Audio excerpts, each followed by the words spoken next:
పర్యావరణ అనుమతులు అనేటటువంటివి అంటే ఇప్పుడు ఫర్ ఎగ్జాంపుల్ మనం ఒక అటవీ ప్రాంతంలో ఏదైనా ప్రాజెక్ట్ చేయబడుతున్నాం. ఎంత ప్రాజెక్ట్ అయితే మనం చేపడతామో అంత ప్రాజెక్టుకి సంబంధించినటువంటి దానికి మూడింతలు అంటే ఒక అడవిని ఒక పావు కిలోమీటర్ మనం తొలుస్తున్నామంటే 1 కిలోమీటర్ పొడవున ఇంకొక చోట అడవి సృష్టించాలి. అది ఓకే అయితేనే ఇక్కడ అనుమతిస్తారు, లేదా అలా ఓకే చేస్తాం అంటేనే అనుమతిస్తారు. అట్లా చేసి చేయనటువంటి వాళ్ళు ఉన్నారు. బట్ సెంట్రల్ దాన్ని ఫాలో అప్ చేస్తుంది, దానికి పెనాల్టీలు, దాని సిస్టమ్ ఉంటుంది.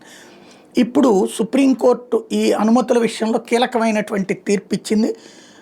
20,000 నుంచి 150,000 చదరపు మీటర్ల వరకు అయితే కేంద్ర ప్రభుత్వం అనుమతి అక్కర్లేదు. No environmental approve needed from centre అన్నటువంటి విషయాన్ని తేల్చెప్పింది. తద్వారా అక్కడ ఇక పర్యావరణానికి సంబంధించి విధ్వంసం చేయాలనుకునేవాళ్ళు లేదా అక్కడ ప్రాజెక్టులు పెట్టాలనుకునేటటువంటి వాళ్ళకి కేంద్రపు అవసరం లేకుండా పని జరిగిపోతుంది అన్నమాట.